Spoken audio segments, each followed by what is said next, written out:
आज महाराष्ट्रातल्या अनेक भागातनं विशेषतः गडचिरोली, चंद्रपूर, नागपूर, त्याच्यानंतर हिंगोली, परभणी, अहिल्यानगरमधनं राहुरी, पुणे जिल्ह्यातनं दौंड, त्याचबरोबर अणुशक्तीनगर, शिवाजीनगर, नंतर आमचं वाडा, पालघर जिल्ह्यातलं वाडा आणि शहापूर, अशा वेगवेगळ्या भागातनं अनेक सहकाऱ्यांनी राष्ट्रवादी काँग्रेस पक्षामध्ये प्रवेश केलेला आहे। बरेच दिवस म्हणजे दर आठवड्याला प्रवेश होत असतात।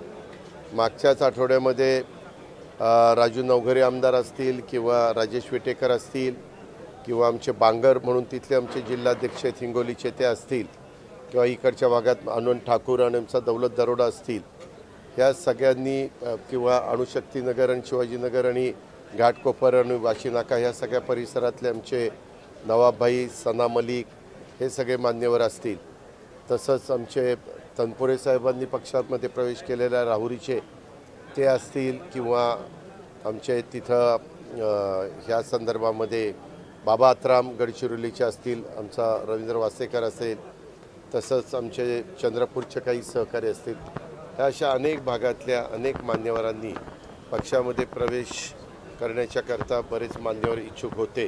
कोणी जिल्हा परिषदेचा अध्यक्ष म्हणून काम केलं आहे, सभापती म्हणून काम केलं आहे, विषय समितीचे सभापती, नगराध्यक्ष म्हणून काम केलं आहे, नगरसेवक, नगरसेविका, अशा वेगवेगळ्या पदावर काम करणाऱ्या अनेक कार्यकर्त्यांनी, काही माजी आमदार होते, अशा ह्या सगळ्यांनी पक्षप्रवेशाचा निर्णय घेतला आणि आज जवळपास 4 ते आत्ता 7 वाजेपर्यंत मी त्यांना सगळ्यांना पक्षप्रवेश देऊन त्या सगळ्यांचं स्वागत केलेलं आहे। पक्षवाढीच्या दृष्टीनं प्रत्येकजण आपापल्या परीनं प्रयत्न करत असतं। इतर पण पक्षामध्ये वेगवेगळ्या मान्यवरांना प्रवेश देत असतात आणि ह्या पद्धतीनं सरकारमध्ये काम करत असताना प्रत्येकजण आपली आपली संख्या कशी वाढेल याबद्दलचा प्रयत्न करत असतात। त्याचाच हा एक भाग होता। दादा, विजय भांबळेंचा पक्षप्रवेश झाला आहे। ज्या ठिकाणाहून विजय भांबळे येतात तिथे आता सध्या मेघना बोर्डीकर या आमदार आहेत, तुमच्या मंत्रिमंडळामध्ये राज्यमंत्री आहेत। तर विजय भांबळे हे माजी आमदार राहिलेले आहेत। निसटता पराभव आत्ताच्या विधानसभेमध्ये त्यांचा झालेला आहे। तुम्ही आता पक्षप्रवेश करून घेतायत। आगामी काळात विधानसभेची निवडणूक कधी आहे बाळा? 4.5 वर्षांनी। त्याच्या आधी आमची जिल्हा परिषद आहे, तालुका पंचायत आहे, नगरपालिका आहे, महानगरपालिका आहे, मार्केट कमिटी आहे, सहकारी संस्थांच्या निवडणुका आहेत।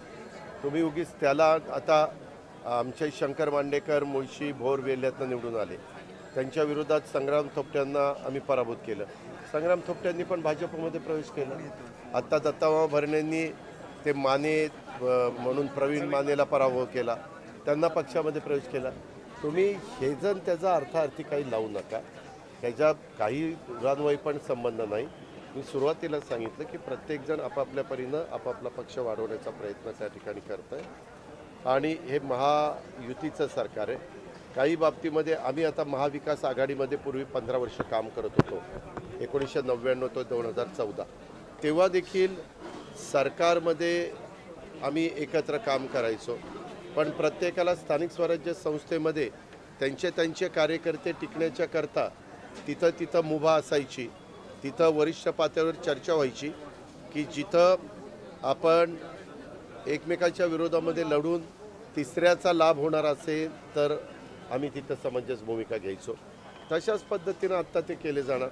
आत्ता त्याच्यामध्ये देवेंद्रजी असतील मुख्यमंत्री किंवा एकनाथरावजी असतील उपमुख्यमंत्री किंवा मी असेल किंवा आमच्या तिन्ही पक्षामध्ये काम करणारे वरिष्ठ मान्यवर असतील, सगळेजण नीटपणे समजून आता कुणाल पाटील हे धुळ्याचे तिथं तर भाजपच्या विरोधातच त्यांनी पराभूत केलं, त्याचा प्रश्न तू विचारत नाही।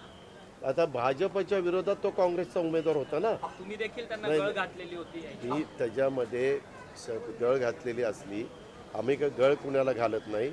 प्रत्येकाला संविधानाने अधिकार दिलेला आहे कुणाला कुठं जायचं आणि कुठं काय करायचं। त्याच्यामध्ये त्यांनी त्यांच्या उद्याचं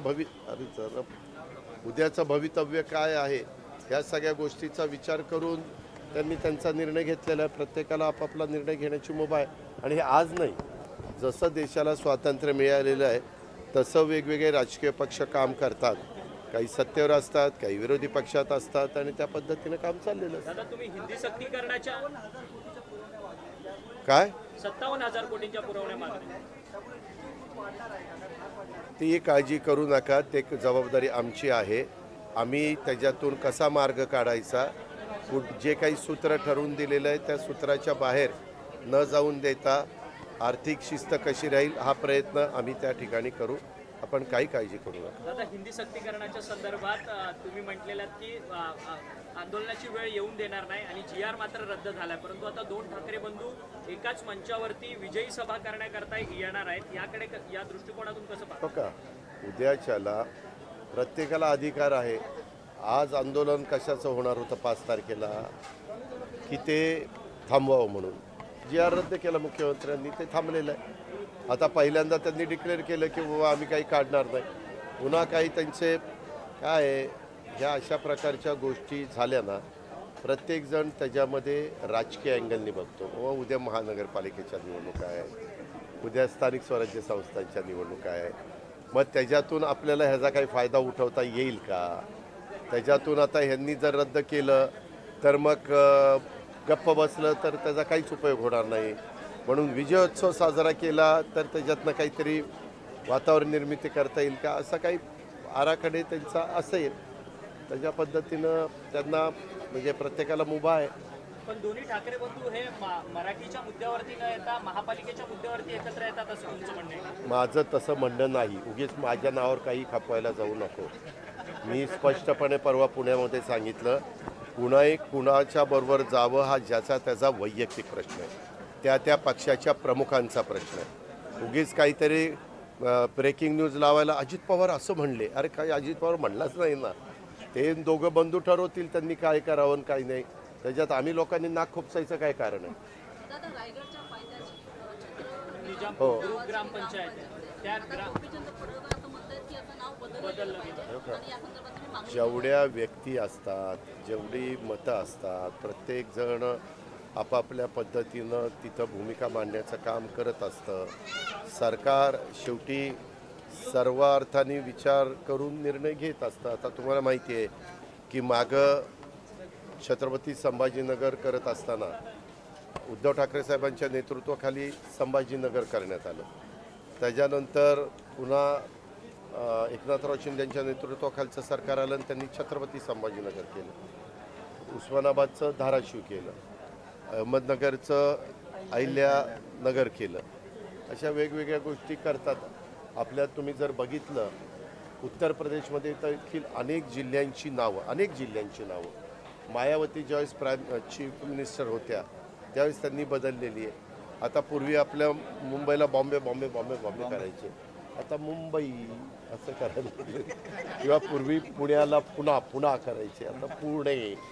किंवा चेन्नईला मद्रास आपण म्हणायचो. किंवा बेंगलोर तर आता बंगळुरू असं काहीतरी विचार. तर त्या लोकशाहीमध्ये ते लोकांनी त्यांना निवडून दिलेलं असतं आणि लोकशाहीमध्ये जनतेचा आदर करून राज्य करताना निर्णय घ्यावे लागत असतात. त्या पद्धतीनं लोक मागण्या करत असतात. त्या मागण्या योग्य वाटल्या तर निर्णय होतात, नाही वाटल्या तर निर्णय होत नाही. दादा संग्राम जगताप आज तुमच्या भेटीसाठी आलेले मंत्रालयात, तुम्ही भेटायला एक आठवड्या अगोदरच त्यांना संदेश पाठवलेला, परंतु त्यांच्या प्रखर हिंदुत्ववादी भूमिकेवरून सगळ्यांनी नाराजी व्यक्त केली. तुम्ही अजिबात काहीतरी सांगत जाऊ नका. मागच्या मंगळवारी बोलवलं होतं तेव्हा तिथं पालखी येणार होती. आपल्या सगळ्या महाराष्ट्रामध्ये ज्यावेळेस आपल्या शहराच्या परिसरातनं कोणतीही पालखी, आता आमच्या भागातनं तुकोबा महाराजांची पालखी जाते, संत तुकाराम महाराज. पलीकडे जेजुरी वगैरे तिथनं संत ज्ञानेश्वर महाराजांची जाते. बारामतीतनं सोपान काकांची पण पालखी परवा गेली. अशा वेगवेगळ्या संतांच्या पालख्या जात असतात. तसं त्यांच्याही भागातनं काही पालख्या चाललेल्या होत्या. त्याच्यावर त्यांनी मला सांगितलं की दादा आज मला इथं काम आहे, पण मी पुढच्या मंगळवारी नक्की भेटेन. त्या प्रकारे तो भेटायला आलेला होता. चर्चा माझी त्याची झाली. मी त्याला जे काही सांगायचं ते सांगितलेलं आहे. त्यांनी ते समजून घ्यायचं मान्य केलेलं आहे.